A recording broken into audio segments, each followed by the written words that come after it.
میں حدیث رسول لایا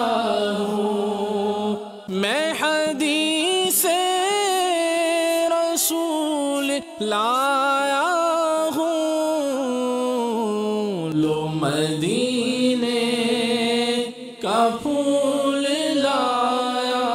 ہوں، میں حدیث رسول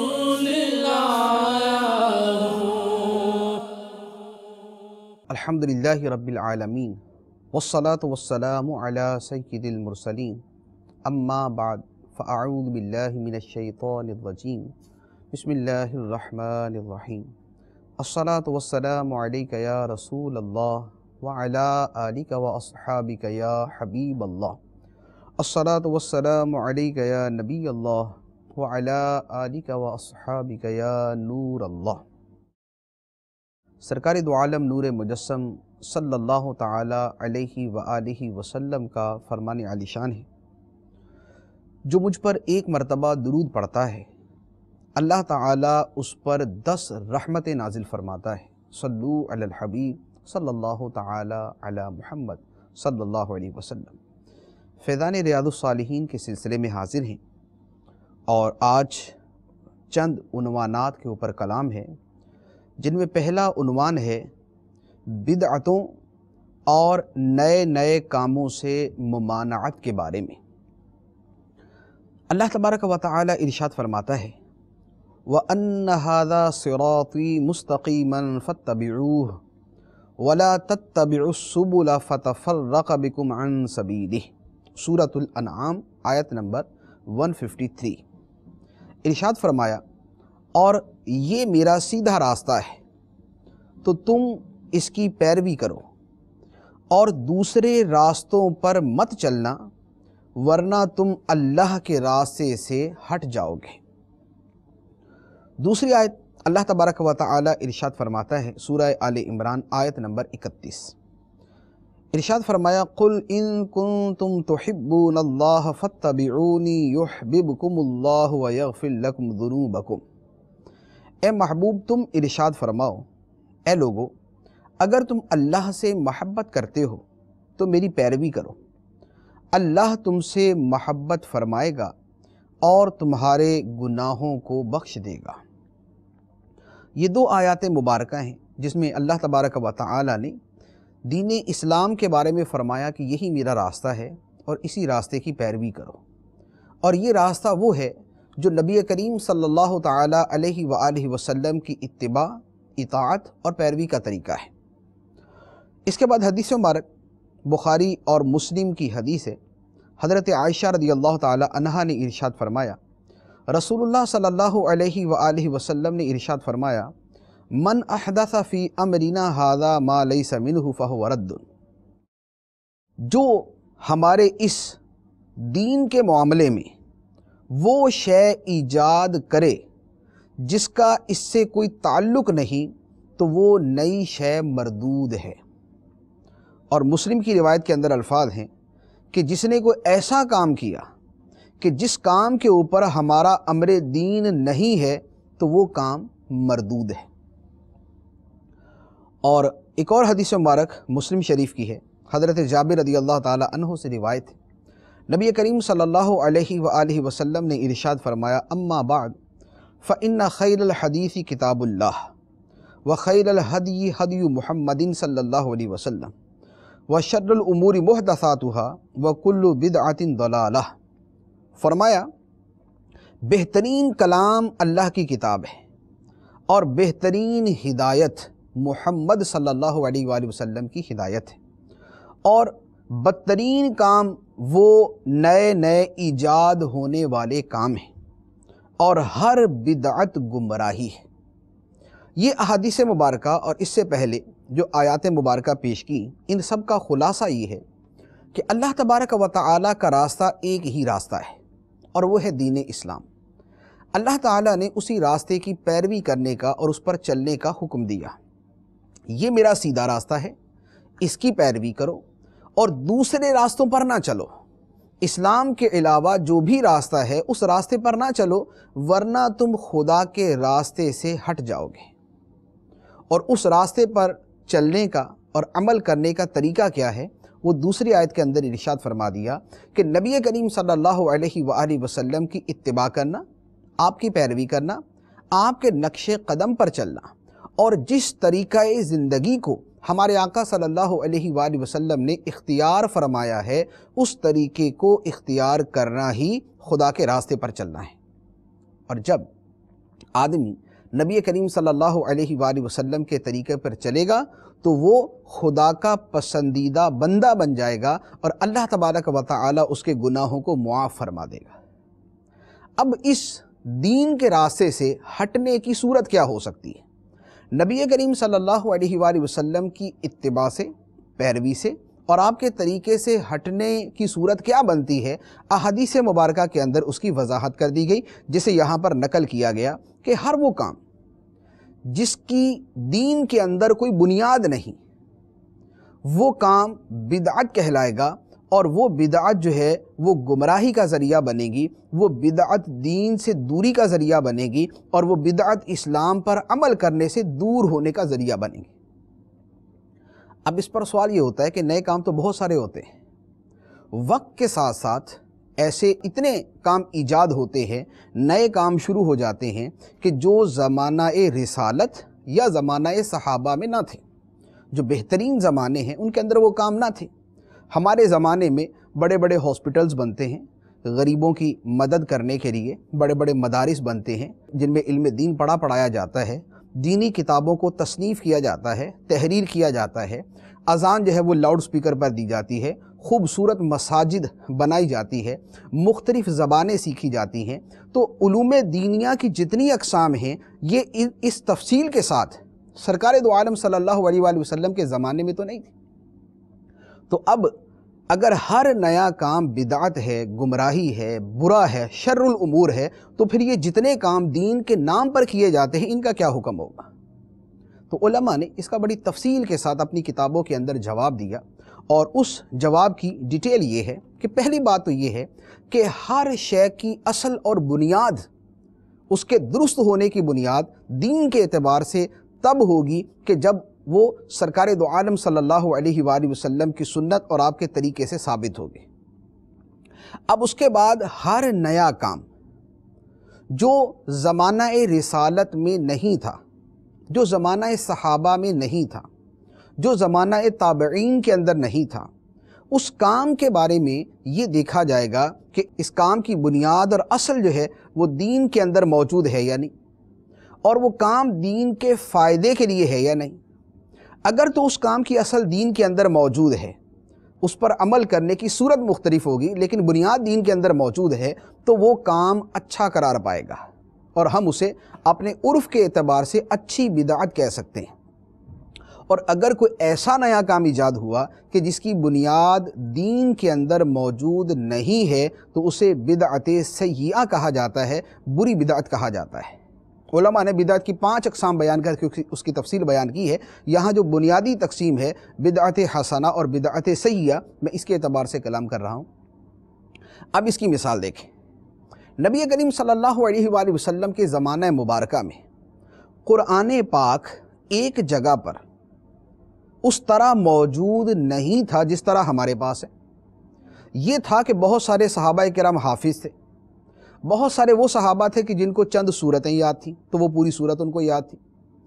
کچھ قرآن پاک کسی کاغذ پہ لکھا ہوا، کچھ قرآن پاک کسی بکری کی کھال پہ لکھا ہوا، کچھ اونٹوں کی ہڈیوں پر لکھا ہوا۔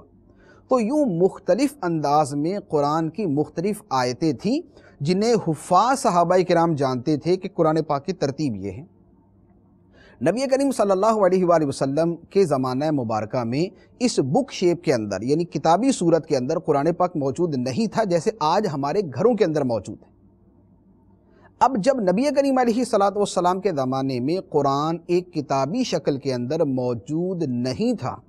تو جب اس کو بعد میں جمع کر کے اس کتابی شکل میں کیا گیا تو یہ کام تو بدعت تھا۔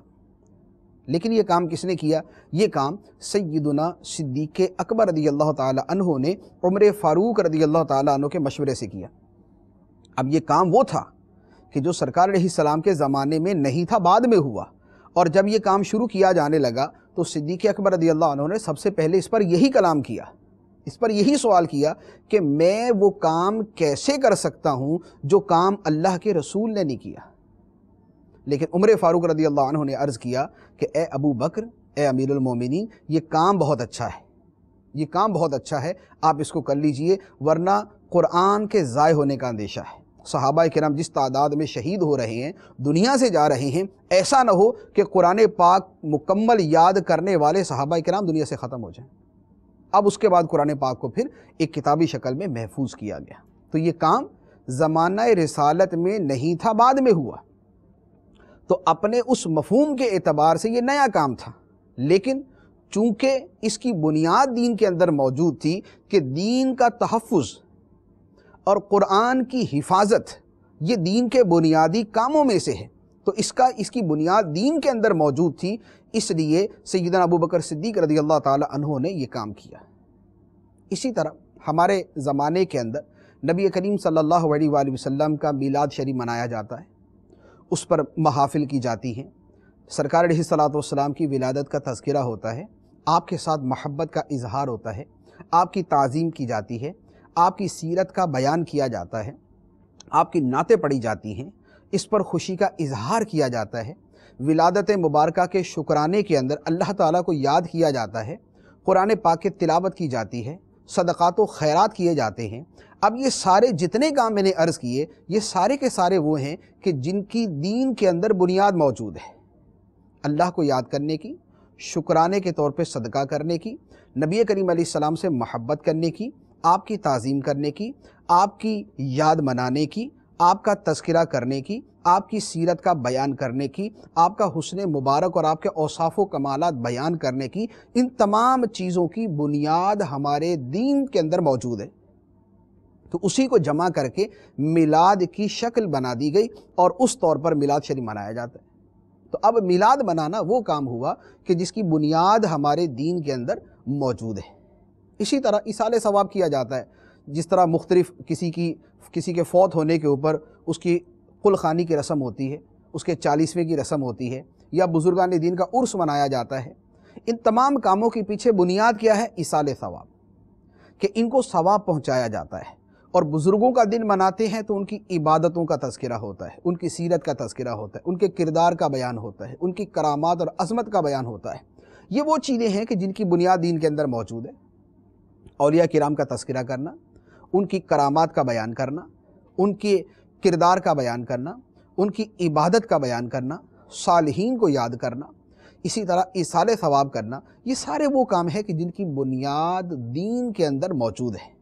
تو اب اگرچہ اس موجودہ صورت میں جس طرح اب کیا جاتا ہے، اس صورت کے اندر نبی کریم صلی اللہ علیہ وآلہ وسلم کے زمانہ مبارکہ میں یہ کام نہیں ہوا کرتے تھے، بعد میں شروع ہوئے، لیکن چونکہ ان کاموں کی بنیاد دین کے اندر موجود ہے، اس لیے یہ کام کرنا درست ہے، جائز ہے، مستحب ہے، پسندیدہ ہے اور باعث ثواب ہے۔ نئے کام جو ہے ان کو یوں دیکھا جائے گا کہ ان کی اصل اور بنیاد دین کے اندر موجود ہے، یعنی اب اس میں خرافات شروع ہو جائیں، اس کے اندر برے کام شروع ہو جائیں، اس میں رقص و موسیقی شروع ہو جائے، اس کے اندر ناچ شروع ہو جائے، اس کے اندر برے کام شروع ہو جائیں، اس کے اندر بے پردگی شروع ہو جائے، تو پھر وہ تمام کام ناجائز ہوں گے۔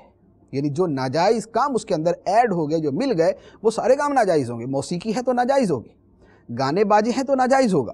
باقاعدہ رقص ہے تو ناجائز ہوگا، یہ چیزیں ناجائز ہوں گی۔ لیکن جو اصل یاد مصطفیٰ صلی اللہ علیہ وآلہ وسلم ہوگی، جو تذکرہ سیرت ہوگا، جو تذکرہ صالحین ہوگا، وہ اپنی جگہ پر تمام کا تمام جائز رہے گا۔ تو یہ ہے اس کی بنیاد۔ اور اگر کام ایسا ہے کہ جس کی دین کے اندر بنیاد نہیں بلکہ اس کے برخلاف ہے، تو وہ کام بدعت سیئہ قرار پاتا ہے، وہ برا کام ہے، وہ بری بدعت ہے، وہ شرعاً ناجائز ہو سکتا ہے، وہ شرعاً ممنوع ہو سکتا ہے۔ اب اس کی صورت جیسے قبروں کو سجدہ کرنا، مزارات پہ جائیں، اب اگر کوئی قبر کو سجدہ کرتا ہے یا قبر کے سامنے اتنا جھکتا ہے جتنا رکوع کے اندر جھکا جاتا ہے، یہ دونوں فعل حرام اور ناجائز ہوں گے، اور یہ دونوں بدعت سیئہ ہوں گے، یہ گناہ ہوں گے، یہ ناجائز ہیں، کیونکہ یہ ایسا کام ہے کہ جس کی دین میں بنیاد نہیں بلکہ الٹا منع کیا گیا، نہ بنیاد ہے اور اس کے ساتھ اسے منع بھی کیا گیا۔ اسی طرح کوئی شخص فوت ہوتا ہے، اس کے فوت ہونے کے بعد ایصال ثواب کیا جاتا ہے، جیسے ہمارے یہاں قل کی رسم ہوتی ہے۔ اب دوسرے تیسرے قل یا سوئم کا ختم ہوتا ہے، اب یہ فی نفسی ایصال ثواب کی حد تک تو جائز، لیکن اس موقع پر دعوت کا اہتمام کرنا، جیسے ہمارے ہاں ایک قسم کا رائج آپ کہہ لیں کہ ایسا اہتمام کیا جاتا ہے، غریب آدمی ہے وہ اپنی حسب استعداد کرتا ہے، امیر آدمی ہے تو وہ اپنے سٹیٹس کے مطابق کرتا ہے، رنگ برنگے کھانے پکائے جاتے ہیں، ایک تفاخر کا وہاں پر ماحول ہوتا ہے، لوگوں کو باقاعدہ اس کی دعوت دی جاتی ہے۔ یہ جو دعوت میت کی صورت ہے یہ شرعاً ناجائز اور مکروہ تحریمی اور گناہ ہے، یہ بدعت سیئہ ہے۔ یعنی ایصال ثواب کریں، بیٹھیں، سب جمع ہوتے ہیں، گٹھلیاں پڑھتے ہیں، یا جو ہے وہ چنوں کے دانوں کے اوپر پڑھتے ہیں، یا ذکر اللہ کرتے ہیں، کلمہ طیبہ پڑھتے ہیں، یہ سارے کام جائز اور بہت اچھے اور بہت زیادہ میت کے لیے فائدہ مند، اور اصلاً ان کی ممانعت نہیں، لیکن جو اس کے ساتھ دعوت ایڈ کر دی گئی، یہ دعوت جو ہے یہ شرعاً ناجائز ہے، یہ شرعاً گناہ ہے، اس سے بچنا ضروری، یہ بدعت سیئہ ہے۔ اسی طرح بہت ساری غیر ضروری چیزیں ان کو شرعاً ضروری سمجھ لیا جائے، یعنی شریعت نے ان کو لازم نہیں قرار دیا لیکن اس کو لازم سمجھ لیا جائے۔ مثلا یہ ختم ہی دلائے جاتے ہیں، سوئم کا ختم ہے جائز ہے، 9ویں کا ختم ہے جائز ہے، 40ویں کا ختم ہے جائز ہے، لیکن ان کو انہی تاریخوں میں ضروری سمجھنا کہ 9ویں کا ختم جو ہے وہ میت کے فوت ہونے کے 9ویں دن ہی کیا جا سکتا ہے، آگے پیچھے نہیں کیا جا سکتا، ایسی تعین کر لینا یہ شرعاً درست نہیں۔ 40ویں کا ختم 40ویں دن ہی ہوگا، 41ویں دن 39ویں دن نہیں ہو سکتا، یہ سمجھ لینا یہ غلط ہے، یہ بدعت ہے۔ ویسے اس تعین سے ہٹ کر، اس تاریخ کو معین کرنے سے ہٹ کے ویسے کریں، 40ویں دن کریں، ایصال ثواب جائز ہے، کوئی حرج نہیں، لیکن اس کو ضروری سمجھ لینا کہ یہ شرعاً ضروری ہے، یہ بدعت سیئہ ہے۔ اسی طرح پھر جتنے گمراہ کن عقائد ہیں، جو عقائد نہ قرآن میں ہیں نہ حدیث میں ہیں نہ صحابہ کرام نے ان کو بیان کیا، ایسے نئے نئے عقیدے جو پیدا ہوتے ہیں وہ سارے کے سارے عقیدے بھی گمراہی اور بدعت ہوں گے، اور ہو سکتا ہے کہ کفر کی حد تک پہنچ جائے۔ تو یہ ایک پورے کا پورا کانسیپٹ میں نے عرض کر دیا بدعتوں کے حوالے سے۔ اس کے بعد اگلا باب ہے کوئی اچھا یا برا طریقہ شروع کرنا۔ اس پر پہلے 2 آیات مبارکہ ہیں، اس کے بعد پھر احادیث مبارکہ ہیں۔ ربنا هب لنا من ازواجنا وذرياتنا قرۃ اعین واجعلنا للمتقین اماما۔ اور وہ لوگ کہتے ہیں اے ہمارے رب، ہمیں ہماری بیویوں سے اور ہماری اولاد سے آنکھوں کی ٹھنڈک عطا فرما، اور ہمیں پرہیزگاروں کا پیشوا بنا دے، ان کا امام بنا دے۔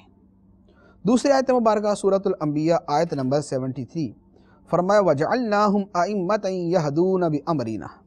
اور ہم نے انہیں امام بنا دیا، پیشوا بنا دیا، وہ ہمارے حکم سے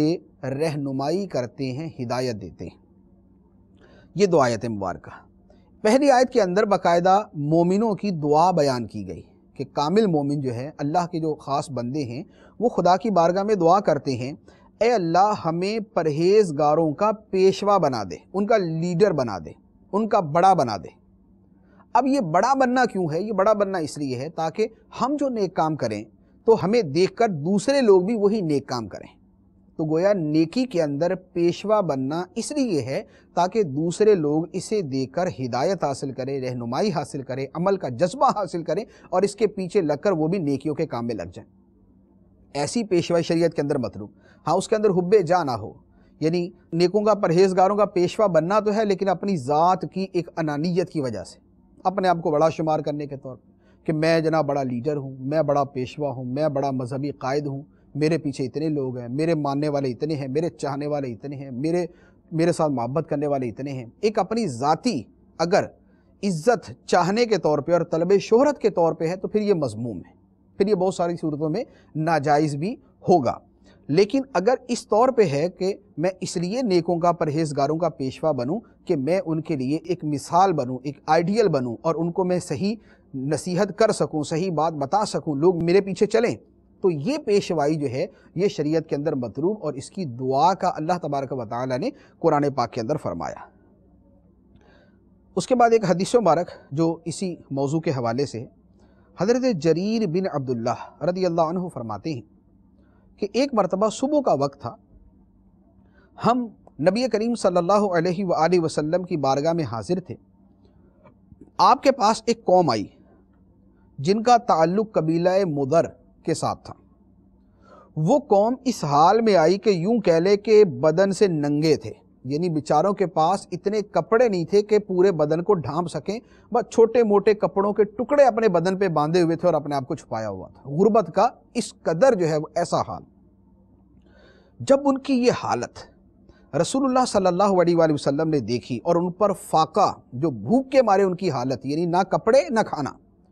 اور غربت کی انتہا کو پہنچے ہوئے، نبی کریم صلی اللہ علیہ وآلہ وسلم نے جب انہیں دیکھا تو راوی فرماتے ہیں کہ سرکار دو عالم صلی اللہ علیہ وآلہ وسلم کا چہرہ مبارکہ غم کے مارے جو ہے وہ ایسا ہو گیا کہ واضح طور پہ پہچانا جا رہا تھا کہ سرکار علیہ الصلوۃ والسلام کو نہایت دکھ پہنچا ہے ان صحابہ کی ایسی حالت کو دیکھ کر۔ نبی کریم علیہ الصلوۃ والسلام نے جب ان کی حالت دیکھی تو حضرت بلال سے فرمایا کہ اذان دے۔ انہوں نے اذان دی،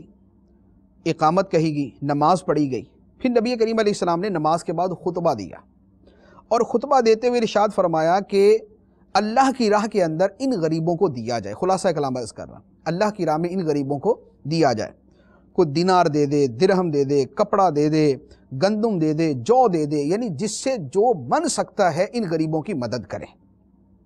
حتیٰ کہ سرکار علیہ الصلوۃ والسلام نے یہاں تک فرمایا کہ جو کھجور کا ایک ٹکڑا دے سکتا ہے وہ وہی ان غریبوں کو دے دے۔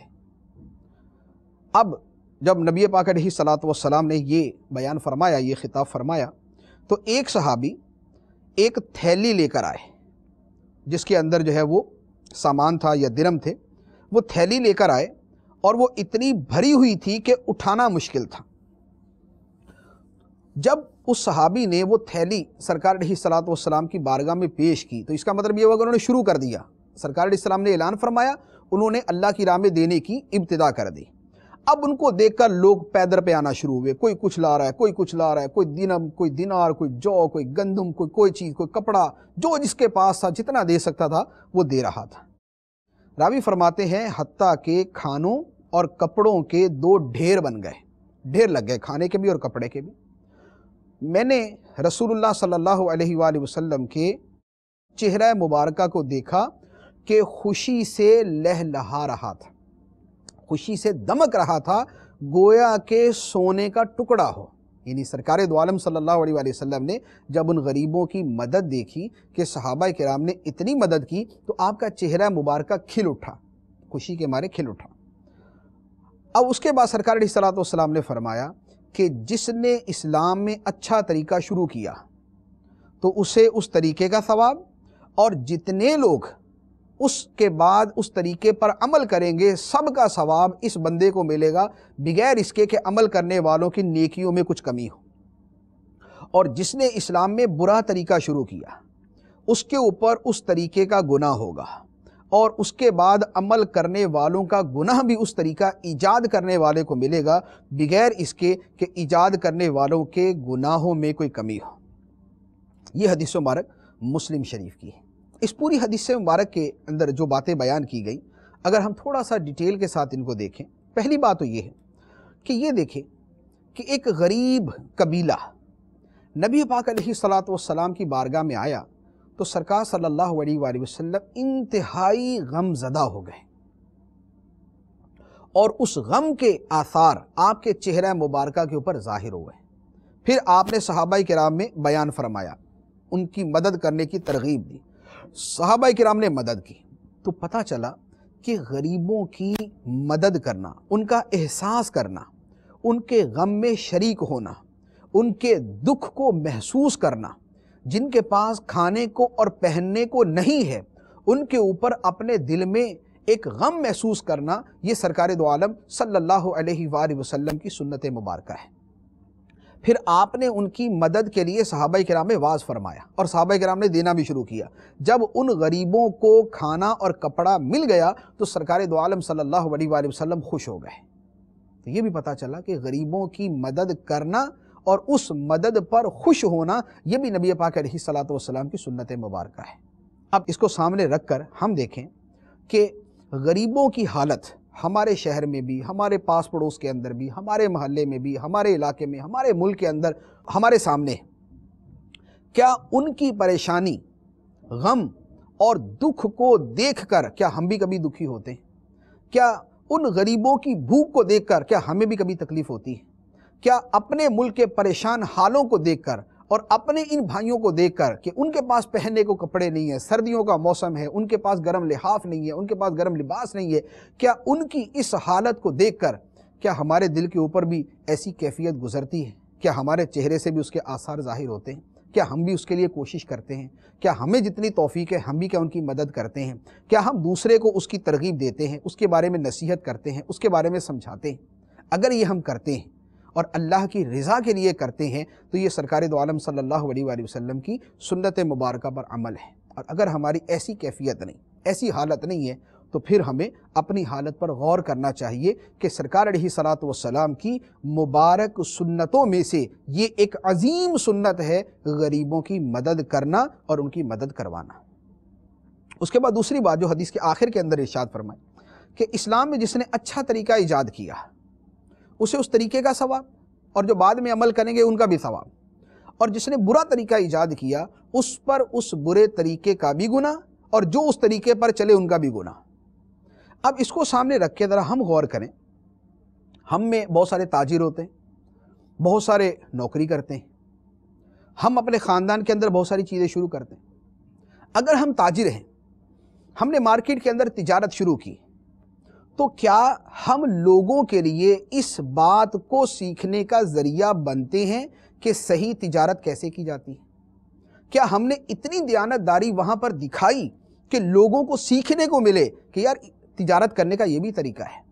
کیا ہم نے اسلام کے تجارت کے متعلق احکام پر ایسا عمل کیا کہ دوسروں کو اس کی نصیحت ملے کہ یار اسلام کی روشنی کے اندر اگر تجارت کرنی ہے تو اس بندے کو دیکھو، اس کے پیچھے چلنا چاہیے؟ اور یا پھر ہماری حالت یہ ہے کہ ہم تجارت شروع کرتے ہیں تو ہم دھوکہ دینے کے اندر اتنے ماسٹر مائنڈ ہوتے ہیں، ہم لوگوں کو فریب کرنے کے اندر، ہم لوگوں کو ڈیسیو کرنے کے اندر، ہم لوگوں کے ساتھ جھوٹ بولنے کے اندر، ہم لوگوں کے ساتھ وعدہ خلافی کرنے کے اندر اتنے ایکسپرٹ ہوتے ہیں کہ دوسرے ہم سے سیکھتے ہیں کہ بھائی کسی کو دھوکہ دینا تو اس سے سیکھو، اور بازاری زبان میں بولیں کہ کسی کو چونا لگانا تو اس سے سیکھو۔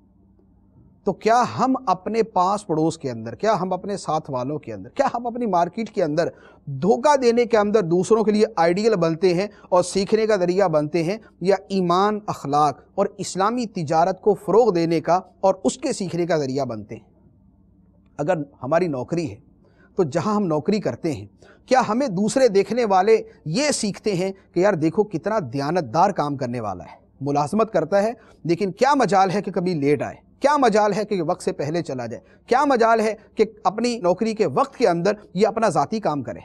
دھوکہ نہیں دیتا، فراڈ نہیں کرتا، جھوٹ نہیں بولتا، دیانتداری سے کام کرتا ہے؟ ہم دوسروں کے لیے یہ سیکھنے کا ذریعہ بنتے ہیں، یا ہم دوسروں جو اچھے بھلے کام کرنے والے ہوتے ہیں ہم جا کر وہاں پر وہ بددیانتی شروع کرتے ہیں، وہ وہاں پر خیانت شروع کرتے ہیں، وہ وہاں پر ڈنڈی مارنا شروع کرتے ہیں، وہ وہاں پر طریقے شروع کرتے ہیں کہ ہمیں دیکھ دیکھ کے دوسروں کا بھی کام خراب ہو جاتا ہے، ہماری بددیانتی کو دیکھ کر دوسرے بھی بددیانت بن جاتے ہیں، ہمارا اپنے کام کے اندر ڈنڈی مارنے کو دیکھ کے دوسرے بھی سیکھ جاتے ہیں کہ بھائی اگر ڈنڈی مارنی تو اس طرح مار دے، اگر اپنے باس کو دھوکہ دینا تو اس طرح دیا جاتا ہے، اگر اپنے سیٹھ کے ساتھ چال بازی کرنی ہے تو اس طرح کی جاتی ہے۔ کیا ہم دوسروں کو یہ سکھانے کا ذریعہ بنتے ہیں؟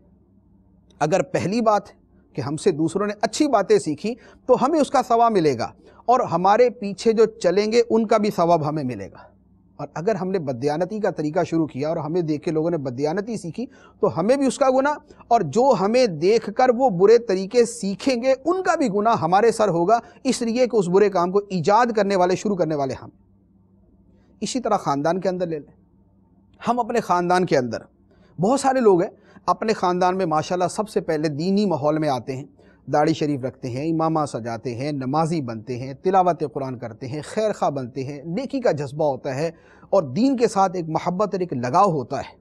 ان کے دیکھا دیکھی بہت سارے لوگ اس طرح ماحول میں آ جاتے ہیں، یعنی اس کے خاندان کے ایک بچہ ہے وہ حفظ کرتا ہے، وہ پہلا خاندان کا فرد ہوتا ہے، اس کو دیکھ کر دوسرے خاندان والے بھی کہتے ہیں کہ بھی ہم بھی اپنے بچوں کو حفظ کرائیں گے، ماشاءاللہ اس بچے نے حفظ کیا، اس بندے نے حفظ کیا تو یہ کتنا نیک ہے۔ ایک عالم بنتا ہے، اس کو دیکھ کر دوسرے اپنے بچوں کو عالم بنانا شروع کر دیتے ہیں۔ ایک آدمی نیکی کی راہ پہ آتا ہے، اسے دیکھ کر دوسرے اپنے بچوں کو نیکی کی راہ پہ لانا شروع کر دیتے ہیں۔ یہ اپنے خاندان کے اندر آئیڈیل بنتا ہے، اسے اس طریقہ شروع کرنے کا بھی ثواب، اور جتنے اس کے پیچھے چلیں گے ان سب کا ثواب ملے گا۔ اور کچھ وہ ہوتے ہیں کہ خاندان کے اندر فلموں کا اتنا رواج نہیں ہے، لیکن یہ بھائی صاحب جو ہے خاندان کے اندر فلمیں دیکھنے کا ذریعہ بنتے ہیں۔ شادی کے اوپر خرافات کا اتنا رواج نہیں تھا، لیکن چونکہ اب شادی کا انتظام ان صاحب کے ہاتھ میں آیا تو اب اس نے وہ کر کے دکھایا کہ اب سارا خاندان اس کے پیچھے چلے گا، اب وہ بھی اپنی شادیوں کے اوپر وہی خرافات کریں گے۔ خاندان میں بے پردگی نہیں تھی، دیوسیت نہیں تھی، لیکن ان جناب نے شروع کی، ان کو دیکھ کر بقیہ خاندان کے افراد بھی اسی کام کے اوپر لگ گئے۔ اب اگر کوئی فرد خاندان میں اپنے برائی شروع کرنے کا ذریعہ بنا کہ اس نے برائی شروع کی تو دیکھا دیکھی دوسرے نے شروع کر دی، تو اس کو شروع کرنے کا بھی گناہ اور جتنے پیچھے چلیں گے ان کا بھی گناہ۔ اب ہم اپنے طرز عمل کو دیکھیں، اگر ہم تاجر ہیں تو اس اعتبار سے دیکھیں، اگر ہم نوکر پیشہ ہیں تو اس اعتبار سے دیکھیں، اگر ہم خاندان کے فرد ہیں تو اس اعتبار سے دیکھیں، اگر ہم کسی معاشرے کے فرد ہیں تو ہم اس اعتبار سے دیکھیں کہ ہم اپنے لوگوں کے اندر اچھائی کو پھیلانے کا ذریعہ بنتے ہیں یا برائی کی ایجاد کا ذریعہ بنتے ہیں۔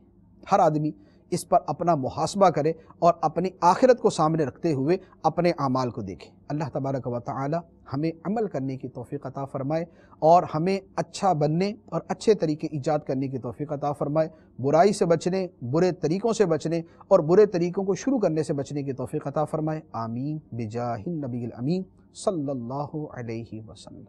میں حدیث رسول لایا ہوں، میں حدیث رسول لایا ہوں، لو مدینے